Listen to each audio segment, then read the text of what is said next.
Olá pessoas! Hoje daremos continuidade à nossa série de comentar um ano de cada revista do Renascimento. E hoje vamos falar do maior super-herói de todos, Super-Homem. Bom, eu vou tomar um tempinho nesse vídeo antes de comentar da história para comentar a experiência que foi pra mim ler Super-Homem. Porque, pra quem não sabe, eu e o Capela, aquele que volta e meia aparece aqui no canal, nós dividimos a assinatura de quadrinhos. Nós assinamos todas as revistas do Renascimento. Só que nós dividimos, cada um fica com metade das revistas e cada um paga metade da mensalidade. E Action Comics e Superman não estão no meu lado da assinatura. Então eu não tenho as revistas. Então eu fui obrigado pela primeira vez na minha vida a recorrer à revista digital.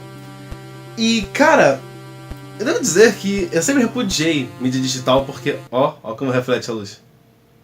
Mas bem, eu sempre repudiei mídia digital, mas agora que eu consumi ela eu posso dizer que não é tão ruim quanto eu imaginava. Até deu vontade de fazer um vídeo comentando sobre sobre quadrinhos digitalmente. Me cobrem depois. Bom, feito isso, vamos para os quadrinhos em si. Para aqueles que não sabem, este Super-Homem não é o mesmo Super-Homem dos 952, do reinício da DC, que rolou em 2011. Esse Super-Homem, isso vai ser complicado para quem não é muito fã, muito leitor de quadrinhos, mas eu tenho que falar isso. No final de 952, entre a fase 952 e a fase DC e Você, teve um evento que foi um grande Dragon Ball Super, que foi um grande torneio entre as terras da DC. Foi um grande fanservice, foi legal ver alguns personagens de volta e coisa e tal. Mas o importante é que, enquanto na nossa terra tinha o Super-Homem de 952, que é esse aqui, nesse torneio acabou dando uma confusão e o Super-Homem antigo, de antes de 952, que é esse aqui, veio para nossa terra com o filho e a Lois. Pois bem, no final dos 952, esse Super-Homem morreu. Se você quiser se inteirar sobre essa história da morte do Super-Homem, eu recomendo Super-Homem Fim dos Dias. Isso aqui são os últimos dias de vida do Super-Homem de 952 e, digamos que o nascimento do Super-Homem atual da DC. Uma história muito boa. Assim sendo, este Super-Homem atual tem que lidar com vários problemas além dos deveres de um super-herói, porque ele e a família dele, eles estão num mundo que não é deles, eles não conhecem nada aqui, eles não têm noção do que está acontecendo nesse planeta. É como se você se mudasse para um outro país. Você tem que recomeçar do zero. Você, sua mulher e seu filho. Então, Super-Homem, a revista do Super-Homem, é sobre o Super-Homem, a Lois e o filho dele. Certamente. Principalmente no início. O início da revista é sobre o Super-Homem e o filho, e depois passa a ser mais sobre o Super-Homem em si. Mas vamos por partes. Vamos fazer como eu sempre faço, comentando arco por arco da história. O primeiro arco da revista é o filho do Super-Homem. Que... Bom, ele nos situa onde a família está. Eles estão morando perto de Smallville, num condado do lado, condado de Hamilton. Que é uma cidadezinha bem no interior dos Estados Unidos mesmo, sabe? Com uma fazenda grande e alguns minutos de uma cidade mesmo, daquela cidadezinha. Bem como Smallville, só que um pouco mais rural. Como se Smallville já não fosse rural o suficiente, né? Pois bem, e lá o John, que é o filho do Super-Homem, ele tá brincando e ele acaba... No meio da brincadeira ele se rala e tal, coisa de criança mesmo, mas não só isso. Enquanto que ele consegue soltar raios e pular absurdamente alto, ele ainda não voa, aliás, ele ainda rala o joelho no chão, ele ainda...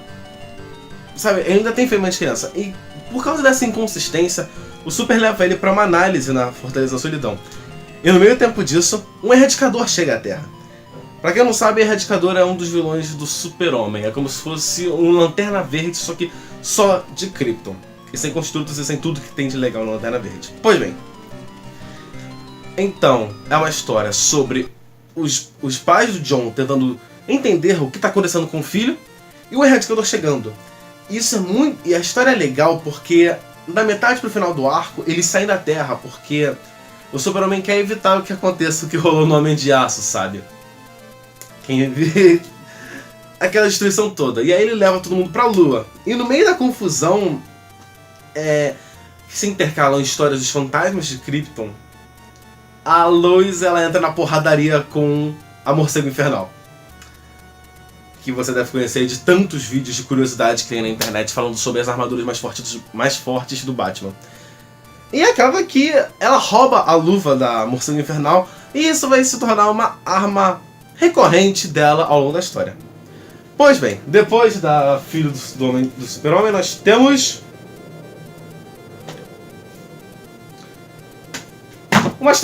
uma coisa que sempre teve com o Super-Homem, que é dinossauros.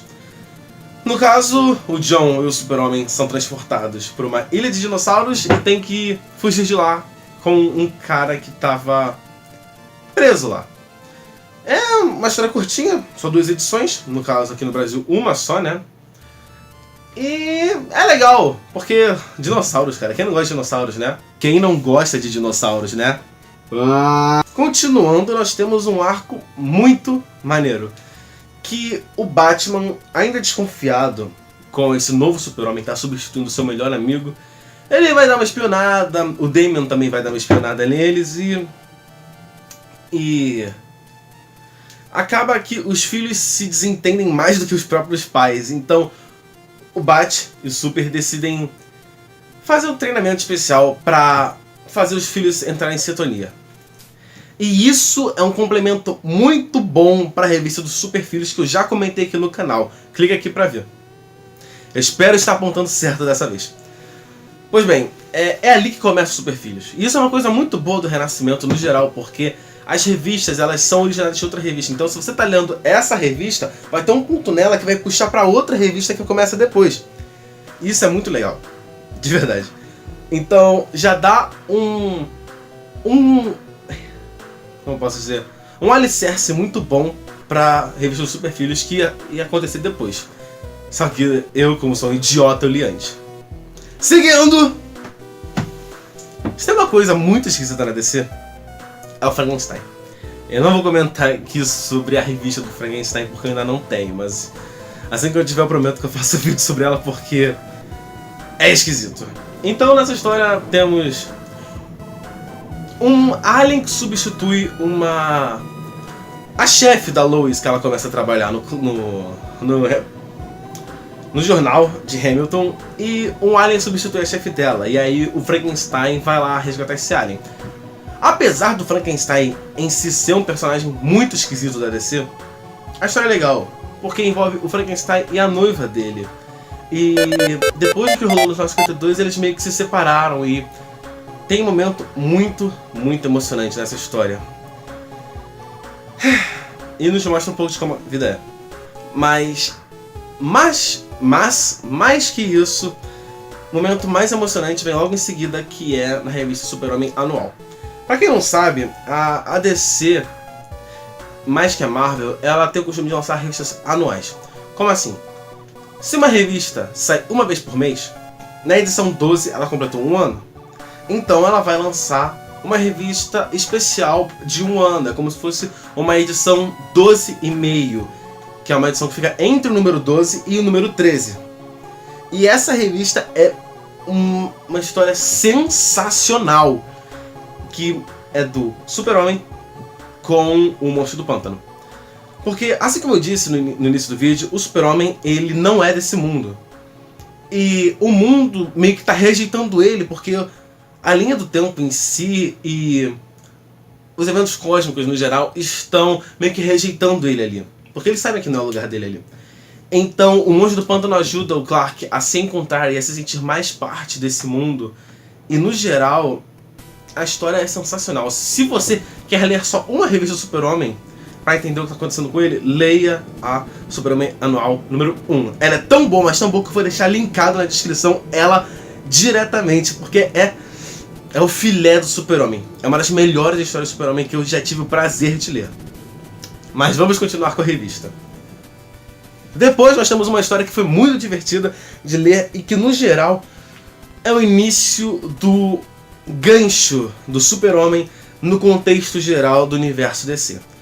Pra quem não sabe, desde o... Só um instante...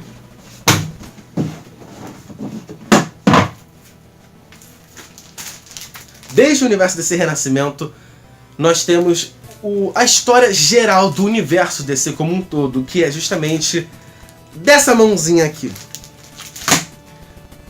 E todas as histórias da DC no geral estão dando ganchos para chegar nesse ponto.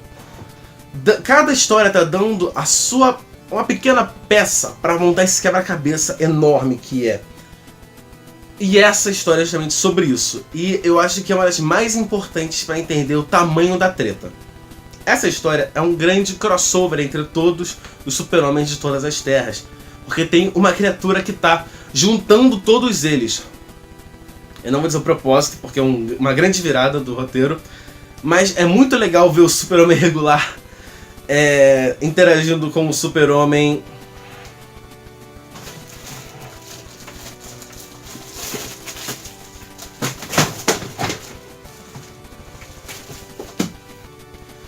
com esse super-homem aqui, um super-homem comunista, também conhecido como super-homem da foice e martelo. Aliás, leiam essa história. Esse aqui está sendo mais uma recomendação de quadrinhos que uma análise mesmo, mas pois bem. Então, nós temos o super-homem presidente dos Estados Unidos, temos o super-homem comunista, temos o super-homem...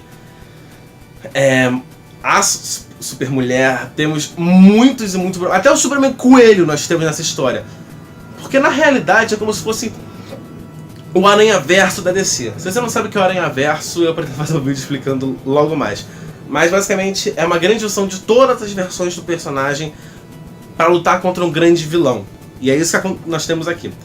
Todos os super-homens das terras da DC atuais lutando contra um inimigo comum. E mostrando também várias outras coisas do multiverso. Porque, querendo ou não, a mãozinha da revista ali vai mexer com o multiverso da DC no geral. Então, é uma das melhores encaixes assim na cronologia do multiverso da DC e do universo DC Renascimento. Pois bem... Depois nós temos a mesma coisa que nós tivemos na Detective Comics e Batman, que é um arco compartilhado, que é o Super-Homem Renascido. Que na realidade, cara, é só um arco dele com o Mxyzptlk. Eu não sei dizer o nome. Super-Homem Renascido é só um arco do Super com o Mxyzptlk que é bem, você sabe, como se fosse uma grande viagem de LSD. Não adiciona muita coisa, não se o Mxyzptlk reforçando a ideia que foi dada no arco anterior de uma grande ameaça no universo. Então, não é um arco tão bom assim, né? Seguindo. Depois nós temos o arco Aurora Sombria, que ele aproveita muito bem uma coisa lá do início que eu comentei, que lá da parte do Frankenstein, em que a chefe da Lois foi trocada de lugar com o Alien. Então, nós vemos que na verdade isso era só a ponta do iceberg de uma grande conspiração que está rolando no condado de Hamilton. E o Batman e o Damian têm que se meter nessa história, porque é uma conspiração muito, muito grande e ainda está saindo. Então, o que nós temos até agora aqui no Brasil do Super-Homem é até metade desse arco. Então, como ainda não saiu aqui, eu posso até ter lido na mídia digital, né, no tabletzinho, mas como ainda não saiu no Brasil, eu não vou comentar aqui. Mas eu posso dizer que Super-Homem, até o arco do treino, é uma história do Super com o filho, uma história de pai e filho muito, muito maneira. Depois vira uma história de ação e do Super-Homem, e eles conseguiram cumprir o seu objetivo, que era de tornar o Super-Homem um ícone de otimismo e esperança. Então, se eles conseguiram alcançar o objetivo deles, ao mesmo tempo que criam histórias boas, porque todas as histórias do Super-Homem são boas, realmente boas, umas mais que outras, mas no geral são histórias muito legais de ler, até porque todas elas, eu acho que a revista do Super-Homem é que fez o melhor proveito das revistas mais curtinhas do Renascimento. Porque você vai lendo e você não percebe que a revista é mais curta do que deveria, do que o habitual antigamente. Então ele fez um uso muito bom disso. O escritor e o roteirista são Peter Tomasi, o roteiro, e Jay Gleason, a arte. Vou deixar escrito aí. Então, se você quer uma história de ação e com personagens muito bons e um desenvolvimento de roteiro e de histórias muito boas do maior super-herói de todos, leia a revista do Super-Homem. Então, de novo, como eu sempre repeti nesses vídeos que eu tenho feito sobre as revistas da DC, são só 12 ou 13 volumes, eu não sei onde parou exatamente aqui no Brasil, mas eu acho que é no número 13. Então, se você quer ler, corre atrás que ainda dá tempo, não é tarde demais. Bom, eu acho que era isso que eu tinha a dizer. Nos vemos no próximo vídeo sobre a Action Comics, a outra revista do Super-Homem. Bom, é isso, nos vemos no próximo vídeo e falou!